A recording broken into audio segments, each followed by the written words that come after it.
नमस्कार, आप देख रहे हैं 4 PM। मैं हूं आपके साथ सिमरन। आज के इस बुलेटिन में हम बात करेंगे वर्किंग कमेटी की बैठक से पहले सोनिया गांधी और कांग्रेस के भाजपा पर बोले गए हमले और पार्टी की रणनीति की। बात करेंगे कर्नाटक सीएम सिद्धारमैया के पीएम मोदी पर बोले गए हमले की। साथ ही जानेंगे कांग्रेस सांसद शशि थरूर ने भाजपा द्वारा इंडिया गठबंधन को घमंडिया गठबंधन कहने पर बीजेपी पर क्या हमला बोला है। वहीं बात करेंगे G20 को लेकर के आप सांसद संजय सिंह के मोदी सरकार पर उठाए गए सवाल की। वहीं बुलेटिन के आखिर में बात करेंगे सुप्रीम कोर्ट के फ्री स्पीच को लेकर पत्रकारों पर दिए गए फैसले की। लेकिन इन तमाम खबरों से पहले एक नजर आज की प्रमुख हेडलाइंस पर। उत्तर प्रदेश की राजधानी लखनऊ में हुआ बड़ा हादसा। आलमबाग में रेलवे कॉलोनी का मकान गिरने से पति पत्नी व 3 बच्चे समेत 5 की मौत। 23 सितंबर को होगी one nation one election committee की पहली बैठक। पूर्व राष्ट्रपति रामनाथ कोविंद की अध्यक्षता में होगी मीटिंग। अक्टूबर के पहले हफ्ते में भोपाल में होने वाली इंडिया गठबंधन की पहली रैली हुई रद्द। मध्य प्रदेश कांग्रेस के अध्यक्ष कमलनाथ ने दी जानकारी। तमिलनाडु तेलंगाना के कई शहरों में NIA की छापेमारी। ISIS कट्टरपंथ और भर्ती मामले में हुई कार्रवाई। लोकसभा चुनाव से पहले कर्नाटक में भाजपा और JDS को लगा एक और बड़ा झटका। 15 नेताओं ने थामा कांग्रेस का हाथ।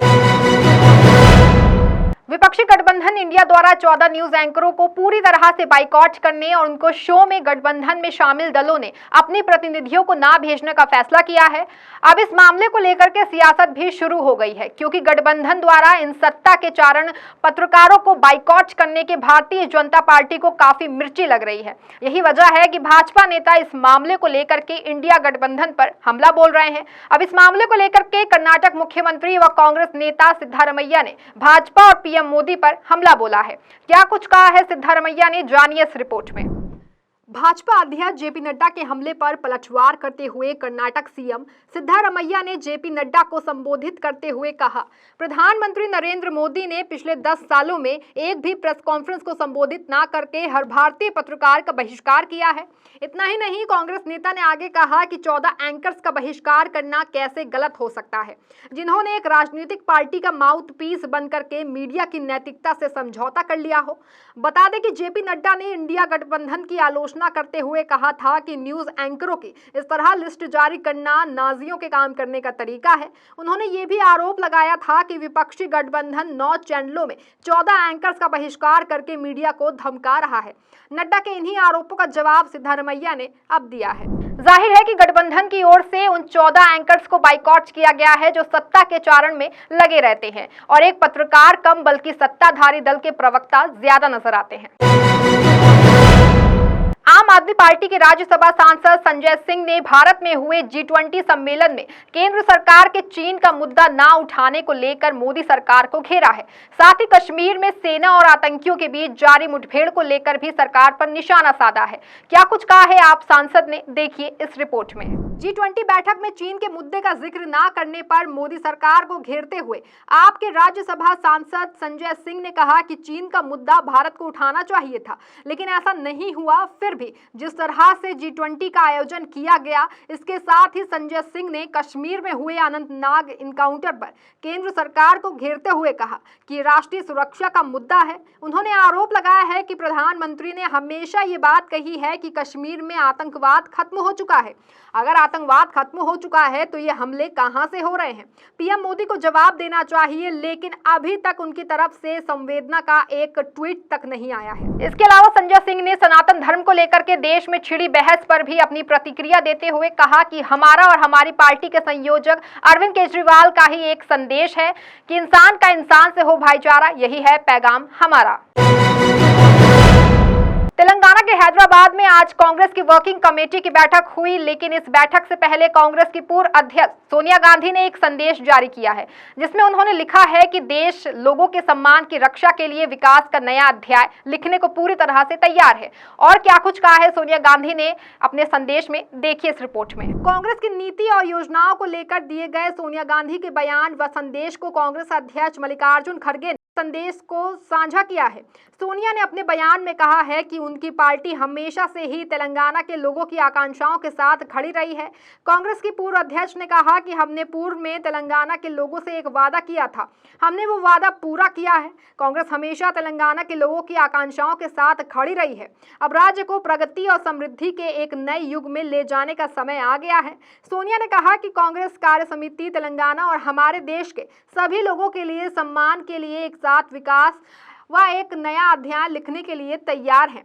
वहीं कांग्रेस अध्यक्ष मल्लिकार्जुन खड़गे ने कहा कि कांग्रेस ने हमारे महान राष्ट्र में लोकतंत्र, सामाजिक न्याय, प्रगति और समानता के लिए संघर्ष किया है। उन्होंने कहा कि हम राष्ट्रीय अखंडता और विविधता में एकता के लिए लड़ना जारी रखेंगे। बता दें कि कांग्रेस की वर्किंग कमेटी की बैठक आज तेलंगाना के हैदराबाद में हुई, जिसमें पार्टी अध्यक्ष मल्लिकार्जुन खड़गे और पूर्व पार्टी अध्यक्ष सोनिया गांधी समेत वर्किंग कमेटी के और भी सदस्यों ने हिस्सा लिया। मध्य प्रदेश में विधानसभा चुनाव को लेकर सियासी पारा काफी हाई है। दोनों दल एक दूसरे पर लगातार हमला बोल रहे हैं। इस बीच कांग्रेस ने शिवराज सरकार पर जुबानी हमले काफी तेज कर दिए हैं।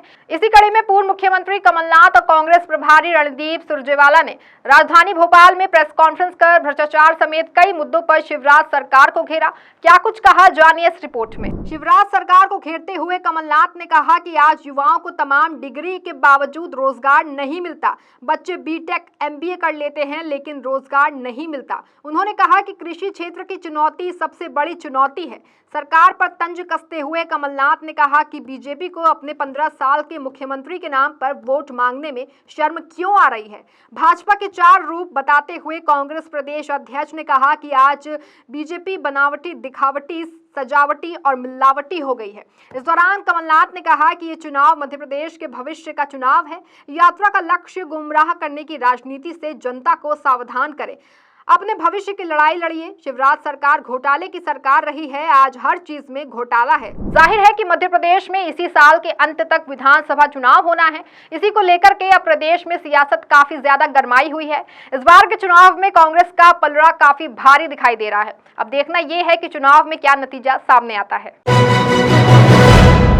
2024 के लोकसभा चुनाव में भाजपा को सत्ता से बेदखल करने के लिए विपक्षी दलों ने मिलकर के एक इंडिया गठबंधन बनाया है, जिसमें शामिल विपक्षी दल भाजपा का मुकाबला करेंगे। अब इतने विपक्षी दलों के साथ एक साथ आने पर भाजपा के खेमे में खलबली मची हुई है और यही वजह है कि पीएम समेत सभी भाजपा नेता इंडिया गठबंधन को लेकर के हमला बोल रहे हैं और इसे घमंडिया गठबंधन या फिर अलायंस बता रहे हैं। आज भाजपा की ओर से इंडिया गठबंधन को घमंडिया बताने पर कांग्रेस सांसद शशि थरूर ने भाजपा पर निशाना साधा है। क्या कुछ कहा है शशि थरूर ने, देखिए इस रिपोर्ट में।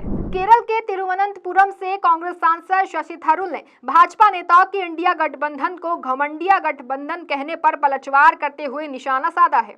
थरूर ने कहा कि सत्ता का अहंकार साफ तौर पर दिख रहा है, इसलिए विपक्ष के लिए घमंड शब्द का इस्तेमाल थोड़ा गैर जरूरी है और निरर्थक है। उन्होंने कहा कि जो अहंकारी लोग हैं वो सत्ता में बैठे हुए हैं, हम हर रोज यही देख रहे हैं। सांसद ने कहा कि मुझे साफ तौर पर लगता है कि हमने गठबंधन को जो नाम दिया है उससे उन्हें परेशानी होने लगी है। कांग्रेस सांसद ने आगे कहा कि इन सब वजहों के चलते ही वे इस तरह से रिस्पांस दे रहे हैं।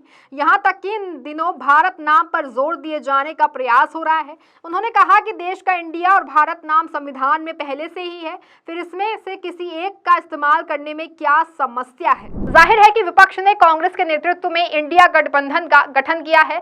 इसमें कुल 28 पार्टियां शामिल हैं। इन सभी दलों ने फैसला किया है कि 2024 में होने वाले लोकसभा चुनाव साथ मिलकर लड़ेंगे।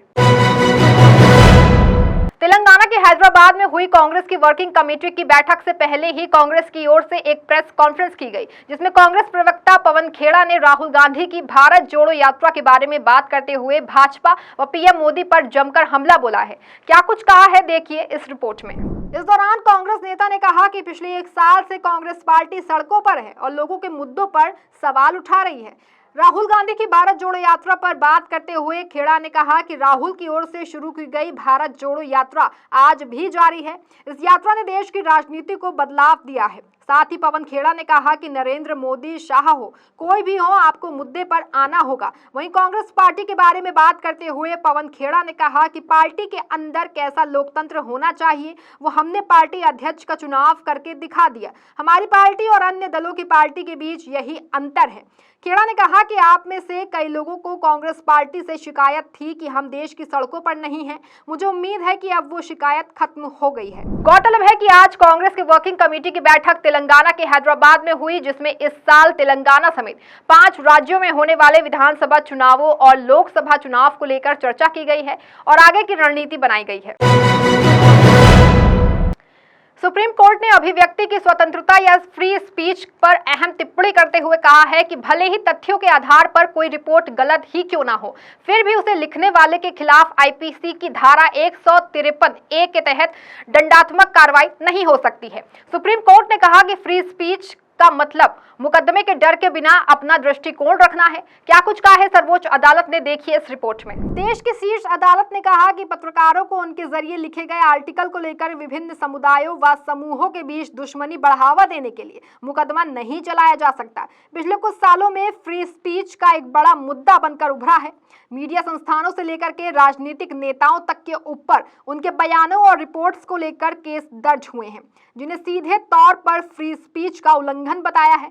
सुप्रीम कोर्ट ने फ्री स्पीच और प्रेस फ्रीडम के महत्व लेकर भी बात करते हुए कहा कि तथ्यात्मक रूप से गलत रिपोर्ट भी आईपीसी की धारा 153A के तहत दंडनीय अपराध नहीं हो सकती है। चीफ जस्टिस डीवाई चंद्रचूड़ की अध्यक्षता वाली पीठ ने कहा कि वे अपना दृष्टिकोण रखने के हकदार हैं। ये सब कहा जा रहा है, ये सिर्फ एक रिपोर्ट है। दरअसल टिप्पणी एडिटर्स गिल्ड ऑफ इंडिया के अध्यक्ष और उसकी फैक्ट फाइंडिंग टीम के सदस्यों ने हाल ही में मणिपुर में मैती और कुकी समुदाय के बीच में हुई हिंसा को लेकर एक रिपोर्ट पब्लिश की थी। इस रिपोर्ट को भड़काऊ बताते हुए उनके ऊपर FIR दर्ज की गई है। इसी पर सुनवाई करते हुए सुप्रीम कोर्ट ने ये अहम टिप्पणी की है। इस बुलेटिन में फिलहाल बस इतना ही। ऐसी बड़ी तमाम खबरों से जुड़े रहने के लिए देखते रहें 4PM। धन्यवाद।